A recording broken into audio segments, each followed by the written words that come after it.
Hello, and I'd like to welcome everyone to our webinar this afternoon. Now, with the week that's in it and retail generally and the whole economy opening up much more significantly than we've all been stuck with for the last 4 or 5 months, we're going to today look at the topic of, opening indefinitely. We're going to open forever, but it's really the manifestation of that and what we've learned from the last year and a half and how we will combine, have a not blended learning, but blended approach to business. So to this end, I've been working with Colin McKeown on the topic, and Colin is going to chair today so that you don't have to listen to me all the time.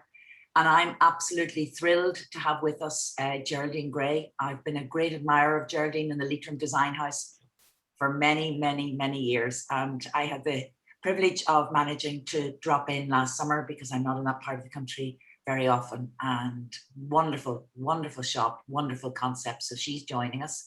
And I have Siobhan Flynn as well, our retail expert who straddles both sides of the Atlantic. And I'm sure we'll have many interesting comments. So with that, I'd like to hand you over to Colin McKeown of Whitespace. Thank you, Colin. Thanks, Emer, and good afternoon, everyone. And thank you so much for coming along. Isn't it great for retail to be opening up again? And perhaps we're seeing the shoots of a little bit of normality creeping back into our country. This conversation that we're going to have around the whole retail space and the future really came about because as a brand designer, I'm constantly asked about future thinking, trends, etc. And through mentoring, I think a lot of people in our space have a real issue of they've gone through the challenges of COVID, lockdowns, etc. And basically, what do you do? How do you keep going? Where should you put your money and your time and your attention? So this afternoon, I wanted to kick off with a little short presentation, and then we're going to go into a sort of Q&A with both Geraldine, Siobhan and Emer around their experiences in the last year. And hopefully by the end of the session, you might go away with a little bit more confidence perhaps, and a little bit of more education in terms of perhaps how you look at your business, your product, and how you move it forward. So Emer, I'm going to try and do this wonderful thing of sharing the screen. I think I've given you all the controls. Right. Yeah, there we go. Fantastic. Okay, so open until further notice. I suppose I would say, and I would think my colleagues would agree, we're going to be living in a time where COVID and the pandemic may well rear its head at some stage in the future. We're hopeful that the vaccine program can perhaps avert that, but there's no doubt that we have now moved into a situation where being able to keep going and making your products, doing your thing and selling have become the real challenge. And I've detected through mentoring, a lot of people almost felt like, you know what, I'm going to give up. I can't find that conduit to enable me either to go to the studio because of lockdown or because of the pressures on my personal situation around looking after family, loved ones, etc. I make no sort of excuses. We're all going through a pretty difficult time, and I really empathize with people who are trying to keep things moving in their personal life and with loved ones, and also perhaps still be able to do things, make things, sell things as they go forward. So I think initially it has presented our industry with massive challenges. But the one thing I would say is that we're not alone.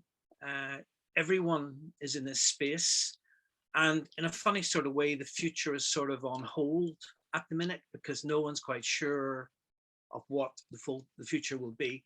I think the one thing I would say is it's going to be nothing like the past. We have reached a point, in my opinion, where we've gone into a new space. And for anyone that thinks things will return to normal, I don't think that's going to happen. I think there's going to be a new normal. There's going to be a new way of doing things.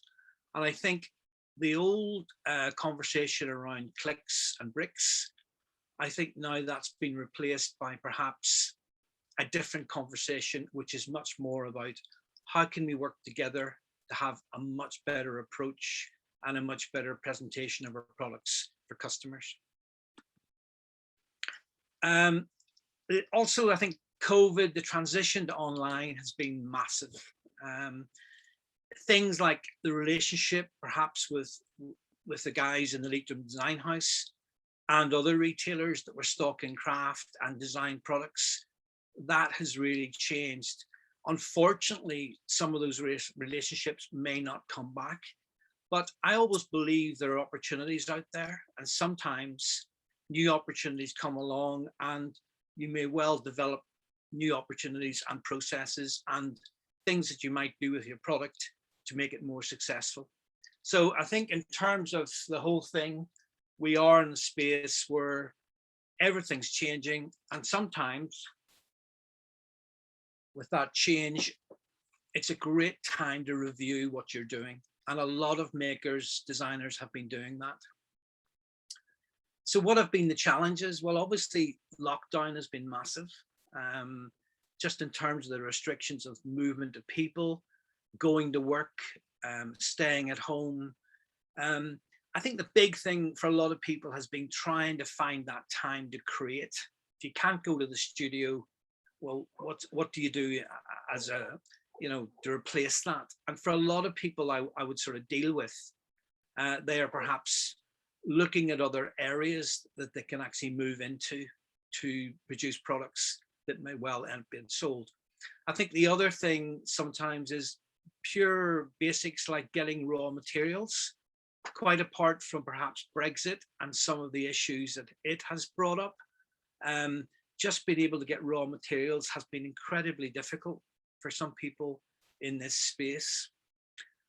When I talk about reviewing the business, contacting retailers, invariably that's been difficult because some of the retailers have been closed. Contact may not have been that good in the first place.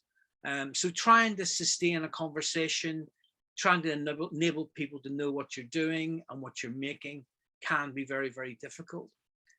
And if you're online, your website has not been as strong as it perhaps needs to be, you're suddenly thrust into this whole issue of how do I get a better e-commerce situation?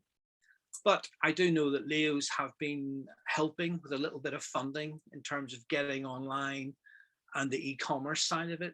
So there's lots of challenges in there. And for some of you who've got strong e-commerce sites, you were almost one step ahead of everybody else, in my opinion. I think branding has been huge. And obviously with online sales, improvement in packaging sort of comes into that, because if most of your sales are online, obviously you've got to put it in a package, and you always want that package to exceed the expectation of the customer when it arrives with them. So there's been a lot of things to look at. And the black circle, can I still make a profit? Will I still have those relationships with people like Geraldine in the design house, etc., etc.? And a big issue that kept coming up was, can my business afford this change?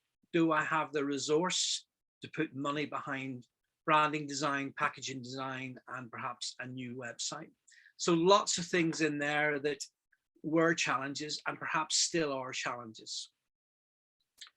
When you look at a business, and these are some of the elements, and sometimes when I mentor, I hear people saying, I find it very difficult to get time to make anymore. And it's purely because when you invariably look at all the aspects of a business, it can be a place which is incredibly busy, incredibly noisy, and ideally you need to have a fairly sharp mind to be able to be good in all these areas, or at least have people who can help you in some of the ones that you're perhaps not as strong as. But it is a fairly comprehensive list in terms of running a business, making, selling, etc., etc. This is from The Economist. Now, I must admit, it's not a magazine I read every week or every month, but this is some of the facts that they're coming up with. So the Industrial Revolution, I mean, shopping is in such an upheaval. The consumer has never had so many things to buy or ways to buy them. And thanks to data, manufacturers know more about their customers than before. And the e-commerce penetration reached levels expected to take years. So that transition to e-commerce was absolutely amazing. And post 60% growth in parcel delivery, 87 million parcels delivered in Ireland, up 330% on the previous period. And again, I know from talking to Geraldine and Siobhan that, you know, that whole transition and posting, this is really a direct result of that whole movement to online. Massive standing still was an option, and realistically, a lot of people almost pulled the shutters down and said, I just have to wait till this ends, this lockdown. The ones that sort of took it as a period of adjustment and review and spent the time enabling them to make those changes, hopefully they're going to be stronger as you go forward. And this was something I read, suddenly 2020 became 2030. And that was like, wow, we've been on this treadmill of technology, changing businesses, changing the way we buy and sell. Suddenly, within a year, we're at 2030. Quite frightening when you think about it. I think the one big challenge, in the online world is an ability to edit. And it doesn't matter whether you're doing a website, whether you're stocking product in a craft shop, a design shop, whatever it happens to be. It's been able to put together your best pieces in some sort of curated way. And I know Geraldine has extensive experience, as does Siobhan, in terms of how you make that play. But one of the key things that I found was when we were talking about websites and perhaps approaching homepages and so forth, it was trying to tell people that initially people have 5-6 seconds when they dance onto your homepage. And if they don't see something that attracts them, they move on very quickly. So sometimes with makers and designers, the ability to shorten, to edit, to use photography in order to replace copy is something that people struggle with. I sort of feel this is where we are in terms of the future. There's going to be constant change. The pandemic may well kick in. There may well be lockdowns. There may well be changes in our lifestyle. I also think people have a long memory in terms of the pandemic. Once we get out of this situation, they will still remember, do you remember back in 2020 what happened? Well, this and that. And we're already seeing it in terms of hospitality, holidaying, etc., etc. And I think our industry will be no different in terms of people will always be aware that there could be a what if day, and you just need businesses which are much more sustainable and solid, and the ability to pivot. And when I talk about pivot, I mean take up on a new trend, change direction, etc., etc. Now, one of the things that came out of COVID was that bigger organizations struggled as much as smaller ones, and perhaps more, because if you're in a big company, a big organization, you might have had employees to look after, etc., etc. Most small businesses in our sector have that ability that there may be 1, 2-man and 3-man bands, and they can make a change fairly readily. So it is that thing that disruption, constant change will be a theme, and something that I think you need to bear in mind when you're planning your products and how you might go in the future. And Siobhan will talk about this a little bit later in this session. these became the big things, you know, brand stories. People wanted to know about the makers. They wanted to know about attitudes towards the environment, ethically sourcing things, packaging ethically, etc., etc. Photography became a really big thing, that you needed to have your products well photographed. Obviously, strong website design, good relationships with the retailers. And I know that the lovely thing about our country is that generally people work with people, and people can build those really good, meaningful relationships. And I know Geraldine, in her time at the Leitrim Design House, has done that over the years. So again, it's that two-way conversation. It's not all about website. It's not all about being in a shop necessarily. It's a sort of combination of both, and how those things can actually work together. Social media, I suppose, enabled us to keep a conversation going with customers or with other makers, or look at what was happening around the globe and around the rest of Ireland. And I always feel, whether you're doing bricks or clicks, customer service is what it's all about. If you can provide that customer with an excellent customer service, whether they're buying for a gift or whatever, it actually banks you a lot of credibility as you go forward. Two things that came up in the research in terms of websites and the importance: excellent payment and delivery options, offering the end users maybe a number of ways to pay, different methods. And again, the guy from ANPOS talked a lot about delivery options. You know, do you offer free delivery over a certain order? Track delivery was massive in terms of people like to know where their package was, etc., etc.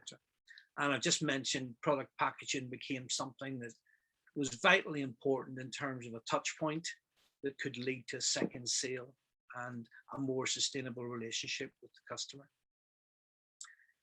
Always remember, I always say it, we live in the age of the review, and it doesn't matter what we do, somebody will track how we thought about it, what our opinion was, etc., etc. So again, it's always that thing to remember, that good reviews are like gold dust. And if you get a poor review, build something into that relationship where you can answer it in a respectful way and get back to the customer and almost turn a negative into a positive.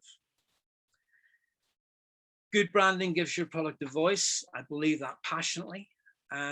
So invite your customers to say something back. I think social media, the web, in shops, whatever it happens to be, it's all about the customer, and it's all about enabling them to talk to you as the designer maker, and perhaps feedback some of the things they find about your product, why they bought it, what they love about it, etc., etc. All really good things that you can build into your marketing and your website as you go forward.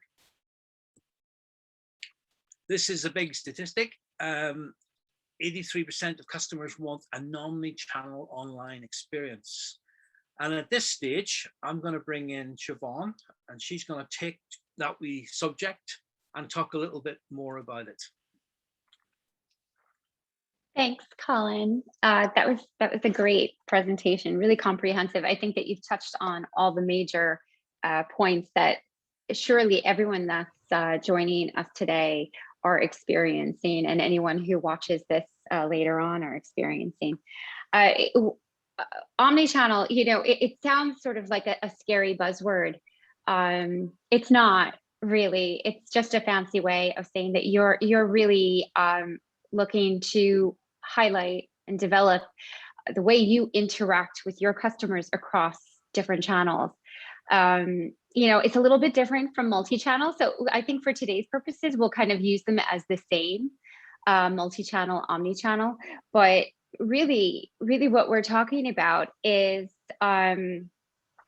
it's this sort of seamless integration for your customers.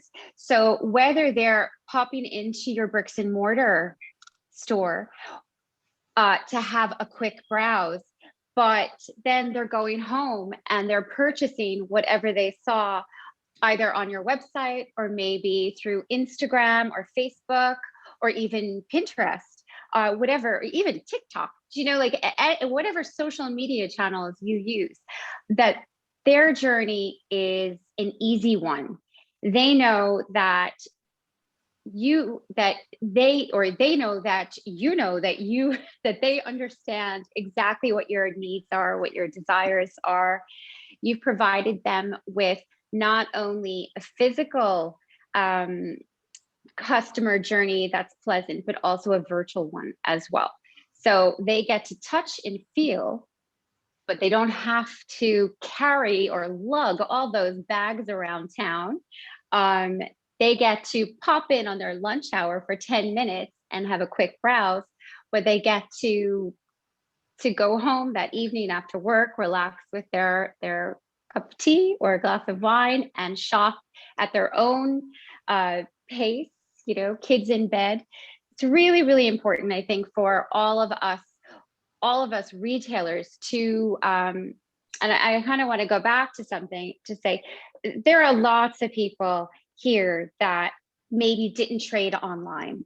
They were a purely bricks and mortar business, and that is amazing. There is something really special about bricks and mortar stores. There really is, and to be able to walk into a store, to really to be able, it's, you know, a sensory explosion, to be able to touch, feel, see, smell all the beautiful products, all the amazing products that you've either made yourself or you've gone out and sourced these amazing products. That's an essential part of business. But of course, as Colin rightly said, a year ago, we got a big kick up in the butt and people had to close. So what could you do? You know, you close down, your shelves get dusty, your beautiful stock gets dusty, it's sometimes out of date. We can't let that happen. We're retailers. Retail is a difficult business, but it's a resilient business. I think anyone who chooses to make retail their life's work, they're grafters and they are hard workers. It's amazing to see the large percentage of people that were able to transition to either website. Website is, you know, it's not an easy thing. There's a lot of challenges there. There's a lot of things that you have to do to get that up and running, but also social media channels. So taking all of this, all of these learnings, all of this amazing work that everyone here for sure has done over the past year, I think it's safe to say that if you're listening to this webinar, that you are definitely in it for the long run. And you've taken the steps over the past 12, 14 months to ensure that your business is growing in the right direction. So we kind of roll it back to omnichannel. You did all that work with your social media channels. You started to build up a profile. You started to garner new customers, customers that maybe would never have found you on a little side street in whatever city or town or village you are in this wonderful country. All of a sudden you have an exposure to a customer base that you never had before. There's no way we're throwing that away. We are looking now to reopen our bricks and mortars, to use that to almost act, as I said, almost act as a showroom. You'll always have people who prefer to purchase in person, but there are many of us around this country who now are really have really grown comfortable with shopping from home, have really become more confident in shopping from home. I think you know, it's been a slow burn for many years, and there was always probably a fear about, what if it's the wrong product, or what if it doesn't fit me, or you know, what if I don't receive it? You know, how can I trust this company? But I think, you know, as people become more and more accustomed to shopping online, and they have been for several years now, but not to this level, it becomes second nature. And customer service, like Colin said, is just as if not more important, virtually than it is in person. So really highlighting the incredible importance of Omni, of really nurturing what you've done so far, not letting that backslide, but to build on that. So let's think of these as little building blocks. It wasn't easy. I'm not saying that. And some of you may be here and say, look, I don't have time to run my bricks and mortar and continue to run my website or to answer customer emails from, or Facebook Messenger calls, or different social media channels. What I would say to you is sit down, make a plan. Do not let those avenues of or channels of business close. Regardless of whether we lock down again, you can be sure that something will happen in the future. And this, I love this, that Colin said, constant change, disruption, and ability to pivot in business is here to stay. That is absolutely right on track. The key to success here, to ongoing success, is adaptability. We've got to adapt, and we were forced to adapt really quickly, but we did it. I mean, if we look back at 2008, with the economic downturn, it was a struggle. It was difficult, but we pulled through. We pulled through, and we will pull through this as well. But I think out of a negative, we can pull out a whole lot of positive, Businesses can actually become burgeoning businesses if they just start to, I suppose, have a little bit more confidence in those other channels. And not for a second would I say it's all easy. We were chatting earlier about websites and the difficulties in getting your website right, making sure that, and Colin again touched on this, making sure that when a customer gets onto your website, that they want to stay there, that they are interested, that there is something there that's attracting them, that's going to make them want to stay, want to linger, to browse, and essentially to purchase and to revisit. And not only revisit, but maybe let other people know that, oh, I found this new website and I love it. Or whether it's through Instagram, you have great photos, you have wonderful photographs of your products, you get those out there. And I love this because you can shop on Facebook, Instagram. We have different age groups here, so you're also attracting different people, different categories of people. It's really important. Again, if you maybe take, for instance, if you're a craft shop in, I don't know, a small town in County Kerry, let's say, for instance, with tourism gone, surely things have been tough on you, without a doubt. And then, of course, shops closed. From my experience, if you're able to trade online, the tourists can't come here, but they still want to purchase Irish. They still have the desire to purchase Irish. So it's really about getting yourself out there, using as much beautiful imagery as possible. So to go back to omni-channel, and the difference between multi-channel and omni-channel. A multi-channel, Seem to have lost Siobhan there briefly. stores. I have a website. I have my Facebook page, and those are all great, but they're not really connected in any way. So it might be, I have certain customers that come into my bricks and mortar. I don't know what their spending habits are online.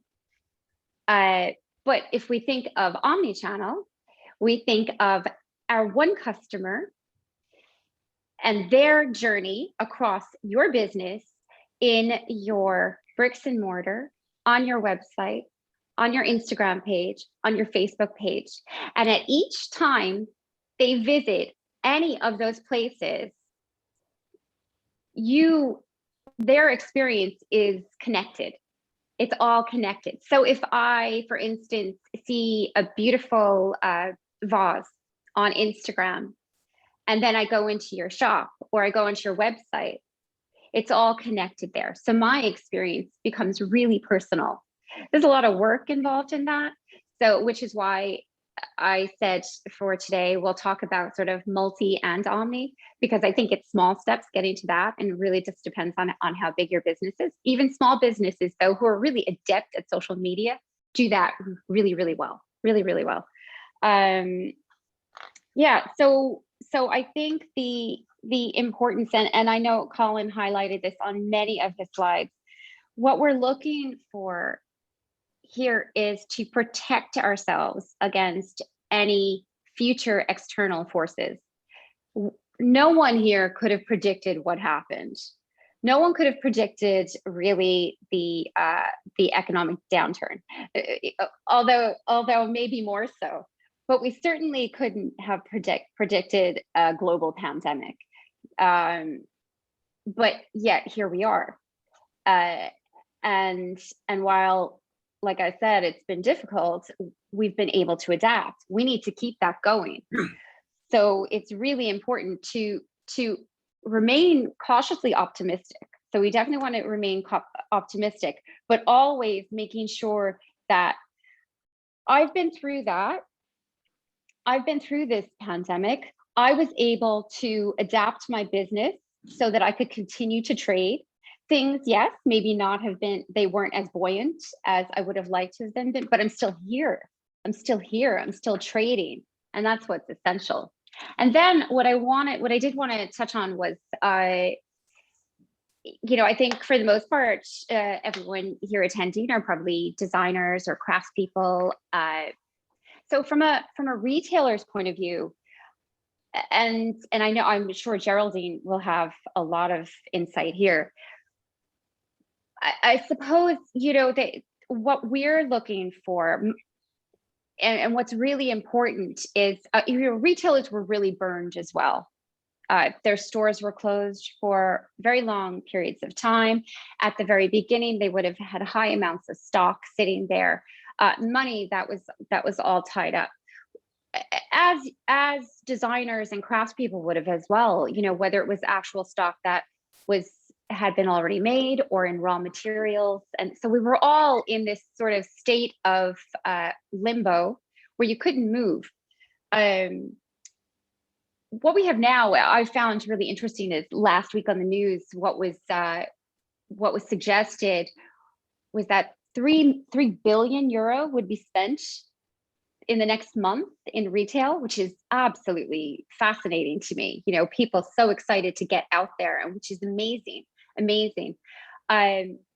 So when you think about 3 billion euro, what you think about supply and demand then as well? Like how do you keep up with that supply without ending up, just in case there's another lockdown, ending up with too much stock, or your raw materials through the roof,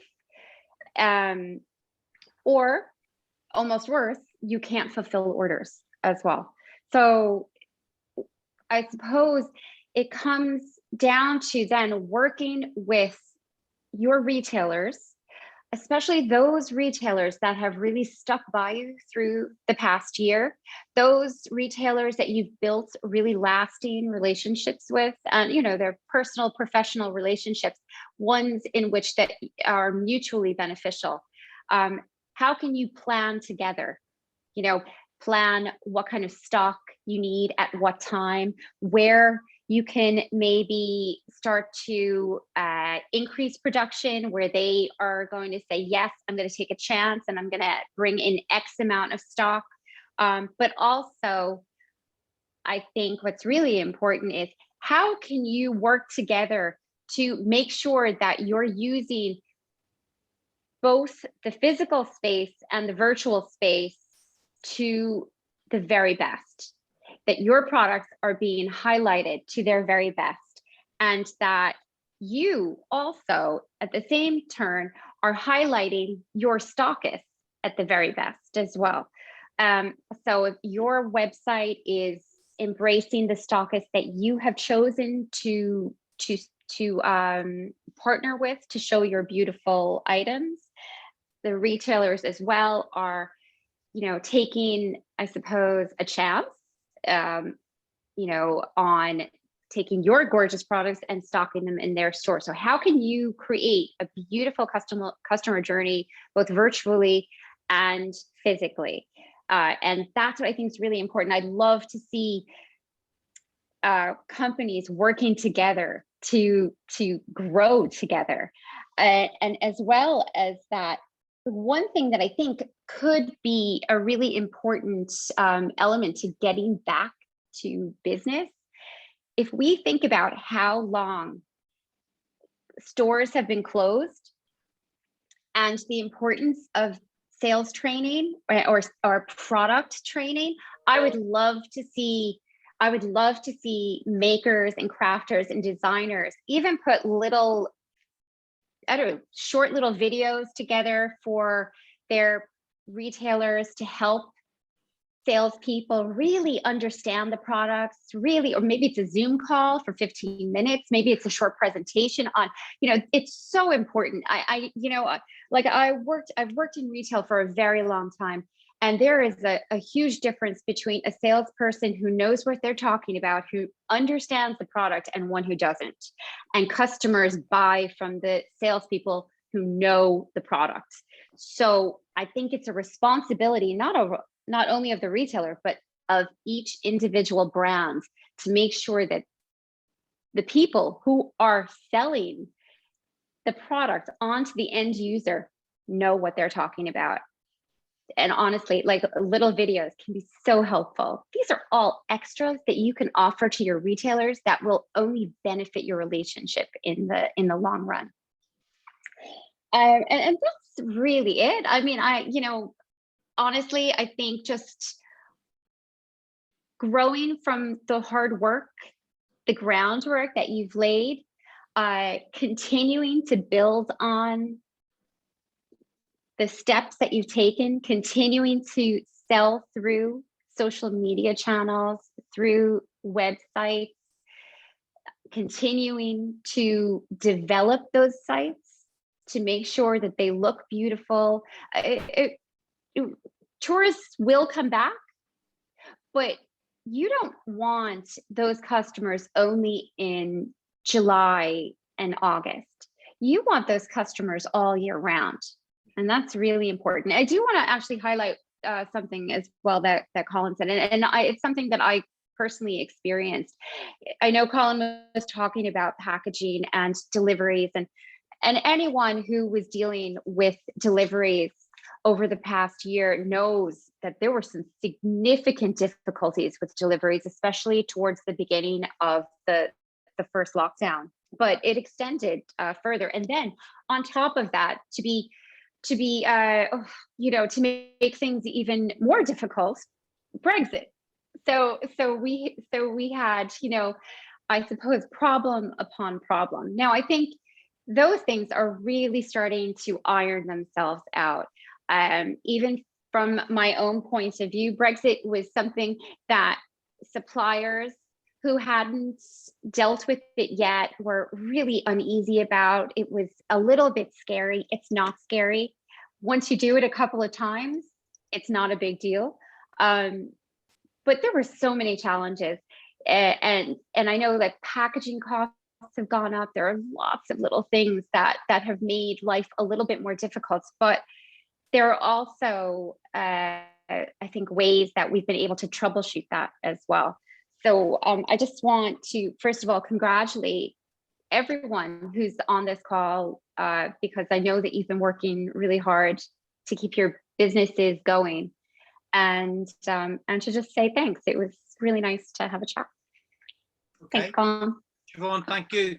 Siobhan raised, I think, the one thing I sort of feel having been really lucky and been involved in the real drive around design and creativity and the great work that Emer's been doing in terms of Design Craft Council and putting on these Zoom things every Wednesday. I think we're 80, 90, something like that now, Emer. So it's been a huge resource for makers and crafters to sort of tap into. And in a funny sort of way, depending on where you live in Ireland, the remoteness of it sometimes can be a bit of a challenge, but provided your broadband is perhaps pretty tickety-boo and you've got into Zoom, it's been a connecting thing longer term. But I really want to bring in Geraldine at this stage, and I can sort of promote the fact that Leitrim Design House opened today at 11:30, was it, Geraldine? And 11 a.m. 11 a.m. So Geraldine, again, from a bricks and mortar perspective, the Dock, one of my favorite places to go to in Ireland, and I've always really, really appreciated the work that you do and your team around promoting Irish design and craft.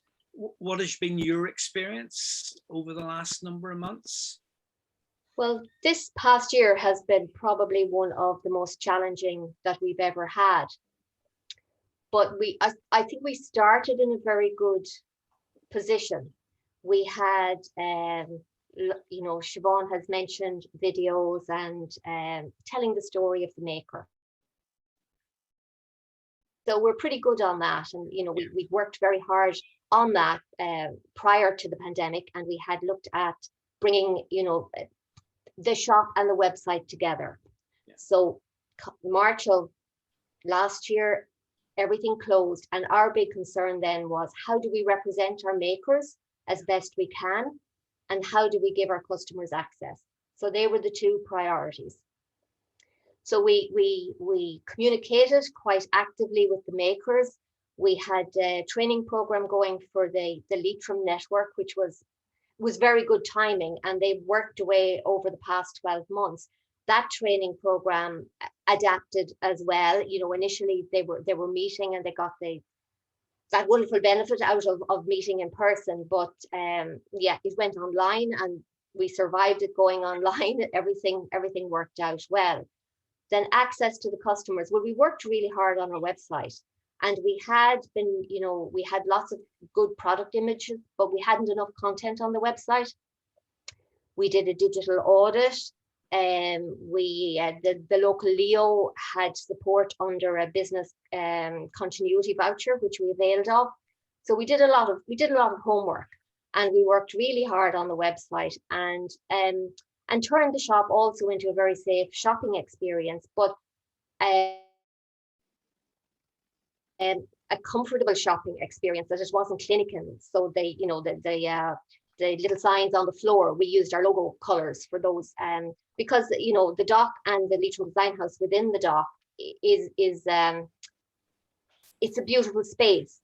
So we didn't want to over COVID it in a way, but make it safe and comfortable for people. We also, you know, started to offer shopping by appointment, phone. You know, Siobhan talks about the omni-channel, and we find too that we get orders, you know, people coming in directly into the shop, people ringing in those periods of closure, when you could do click and collect to see had we a certain item in stock, but also through Facebook Messenger and Instagram. You know, we've had inquiries coming that way. So the website was the biggest advance. And I think, you know, if you think about in China, it's the same symbol is for crisis and opportunity. So we took the crisis and turned it into the opportunity of developing the online presence, and developed a new website. We transitioned to Shopify just before Christmas.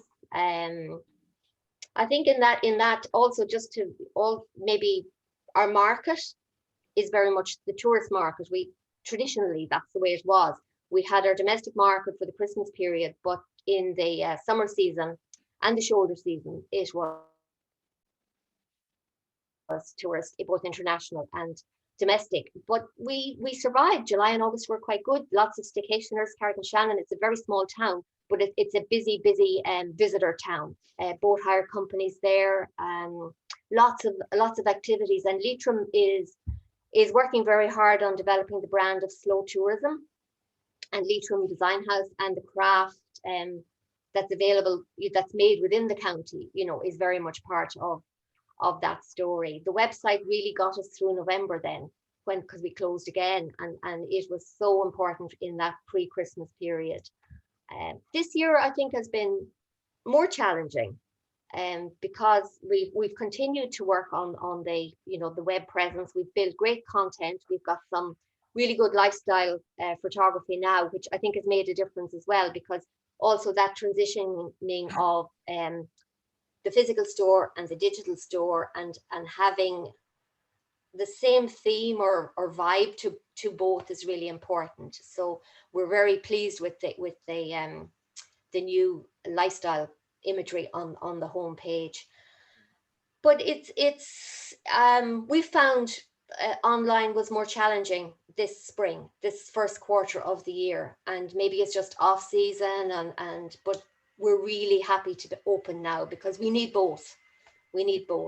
It's quite interesting, Geraldine, what you say, because sometimes, I mean, Siobhan mentioned the crash back in 2008, and sometimes I feel there needs to be a big problem, which is almost socially shared. And let's be honest, pandemic is literally a big problem.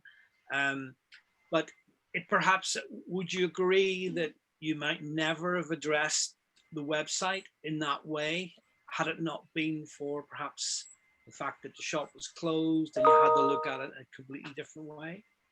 We've struggled with the website, Colin, over the previous. It was an ongoing story for us. We struggled with it because we're a non-profit organization. We have a lot of strings to our bow. We provide training, we work with the doc. There's a lot of different, and just simply resources, which I think is a huge problem for everybody, the resources to do all these things. And being closed gave us the opportunity to do it. And now we have it, and we have it at a standard that we're really happy with. So we just keep, you know, adding new content,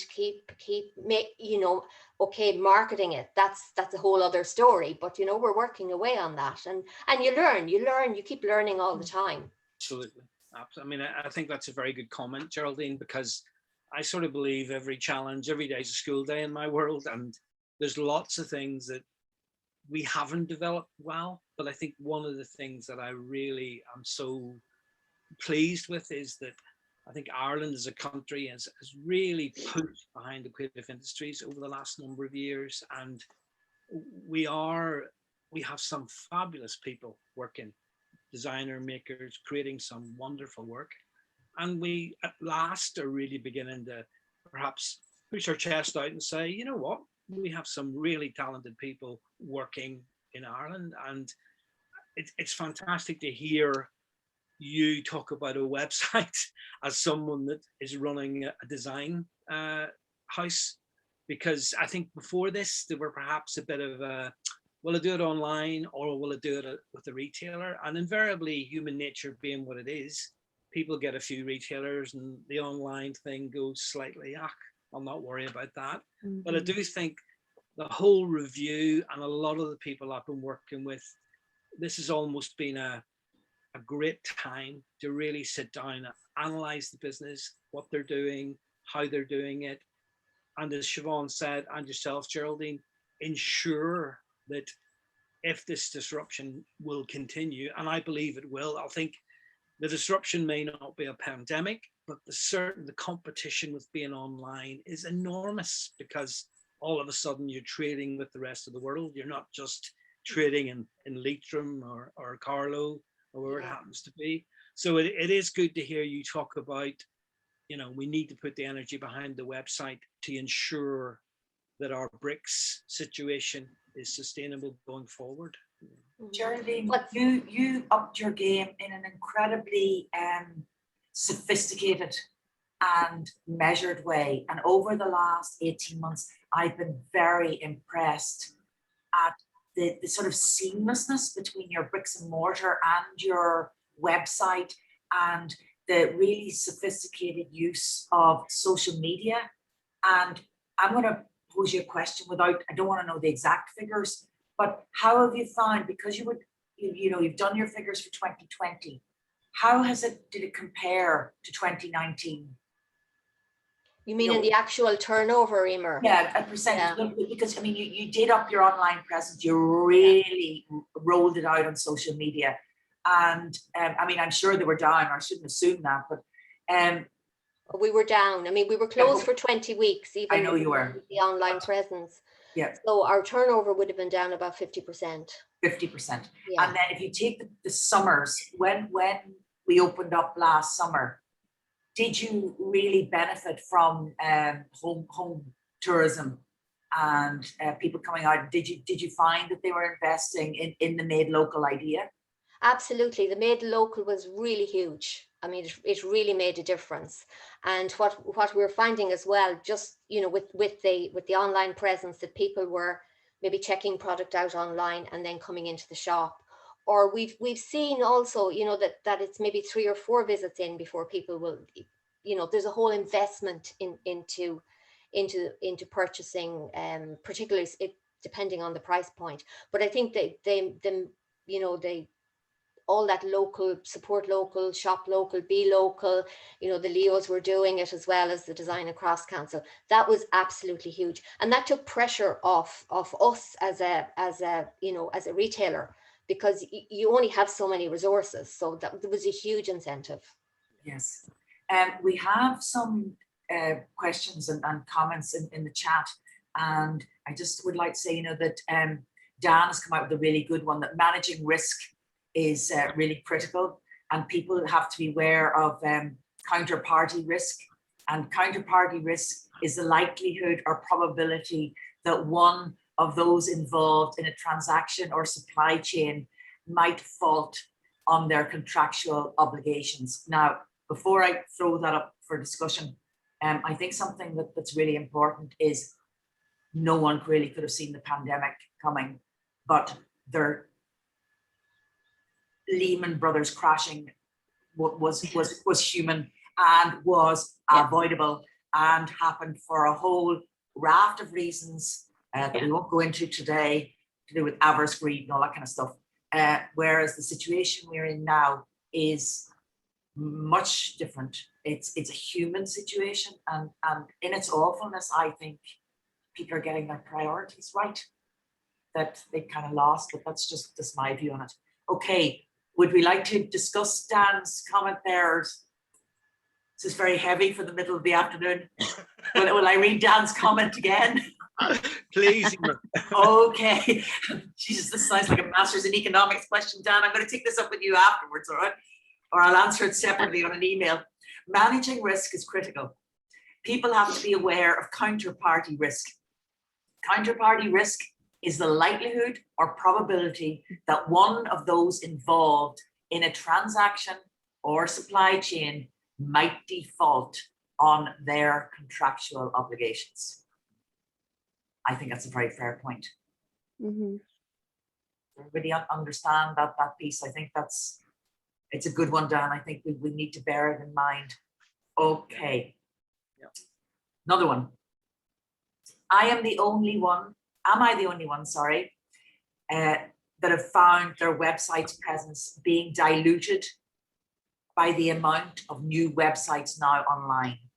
Am I the only one that have found their website presence being diluted by the amount of new websites now online? Well, I think that's just down to competition. You know, it's the same as new bricks and mortar moving onto the same street. You have to work that much harder to make sure that customers want to stay in your shop. So with more websites out there, absolutely. It's down to competition, and it does mean you have to work extra hard at making sure that yours is always more beautiful, always more manageable, always easier to shop. That's what you want. It needs to be easy to shop, and it needs to be attractive. And then, of course, your products need to be the right products and your prices need to be, you know, so there are all the elements that come together. It's a challenge for makers, particularly when, I mean, they're doing everything. Yeah. They're doing absolutely everything. They have to be so multifaceted. It's unreal. And I'm going to throw another one into the mix that I've really felt for makers. And I mean, we have accelerated and we're far more e-commerce savvy, and we have to be. But something I keep thinking of, and I'd like to hear your insights panel on this, right? According to the Financial Times, and I know this is factual, that return levels, the retailers might argue this, but the return levels online are in and around 30 to 34%. In bricks and mortar, that drops to 10%, right? Do you have any words of wisdom how craftspeople can factor that into their businesses going forward when they've so many damned other things to deal with? That's my concern about e-commerce going forward for designer makers. Geraldine, Just, yeah, so returns, I mean, that was the dreaded returns. That was something we worried about. And so in that really, really busy November and early December period where we felt like we were like Santa Claus sending out all of these packages, no returns from that. The only query we had, somebody said their package was late, but it was delivered to their neighbor. So it didn't cause us any extra work. Since then, we've had a couple of returns, small items where people felt that it just wasn't, it was maybe a neck piece was slightly smaller than they had thought, you know, so it's been manageable. It's been very manageable. So we were really pleasantly surprised. But it is a concern because it's you know, it's a whole other layer of time and but I think if people are purchasing craft, and the other aspect of this that we found as well is that some things are selling better online than in the shop, and some things that sell well in the shop are not selling so well online. Also, there's certain, you know, the makers that have a collection of, you know, a dozen items, and there's a certain reputation to the collection. We can bring those online, whereas there's a lot of makers that have a lot of one-off products or very, very small collection, and they don't translate to online as easily. So, I mean, you know, I think it's a big challenge for some makers going online, depending on what their product range is. But we're pleasantly surprised regarding returns. That's really reassuring to hear. It's great. And, you know, because it's such a discerning choice that people are making, you know, maybe that has an effect, which would be great. I think also, sorry, Con? Sorry, just one. I don't know if in certain categories, you know, in clothing, maybe clothing has more returns. You know, I don't know across the categories if there's any stats on the level of returns. Yeah. I would also say, Dan makes the point about managing the risk, and I think when you're in business, even if you're in a shop or a design house, over the year, a certain amount of turnover will be taken up and people bringing stuff back. It's part of what happens, or certain things have been on the rail for 6 months. They need to go into the sale end of things. So I would say it's a natural consequence of doing what we do. When it comes to an online situation, I think when you become pricing the product, I think that's where you need to get very sharp in terms of the packaging cost, the postage side of things. An awful lot of people just give that side of it away in terms of, it'll be free. And there's no doubt that people like free, but I think you've got to be cautious if you're a young or an older maker, the profit margin can be quite tight. And if you suddenly start giving away 10, 15% on packaging and postage costs, that's absolutely huge. So my advice would always be, get clever, look at what other people do the research. And it means when you go to talk to someone like Geraldine, perhaps, Geraldine will be there. She's very wordly wise in terms of how to work with small and perhaps larger maker designers.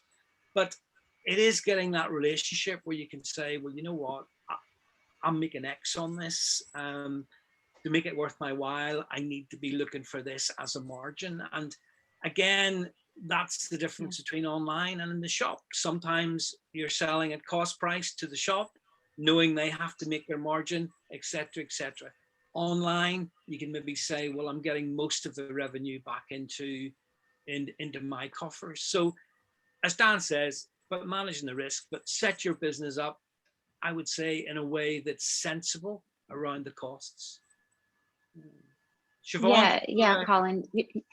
Yeah, no, you're absolutely right. I mean, I just budget, you know, really forward planning and fine tuning your budget. Don't leave costs out because you think that they don't really have a place within the pricing structure.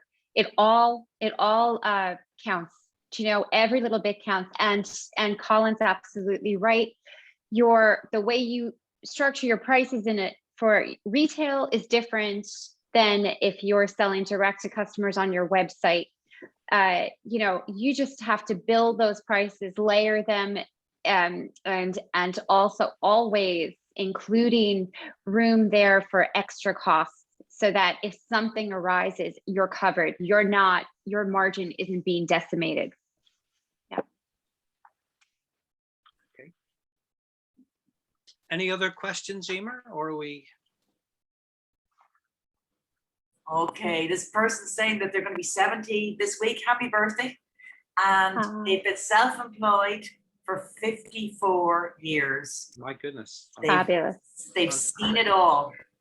And here's another one that you might all like to see. You'll need to check the actual criteria, but Leo Varadkar has developed a support for small businesses that are operating from their home. So this evening I'll check that it relates to craft studios as well. It probably does, so but I'll just double check that for all of you. And if so, go for it. I would advise it. You're getting a lot of thank yous in. I hope this afternoon was really useful to everybody. We'll be back again next week. And I'd really like to thank Siobhan for joining us today. Geraldine, really you're doing a great job over there in Leitrim Design House, and thank you for being here. Colin, thank you for steering the ship. And everyone who's with us today, thank you so much. Thank you for being with us, and bye-bye everyone. Bye-bye, thank you. Bye.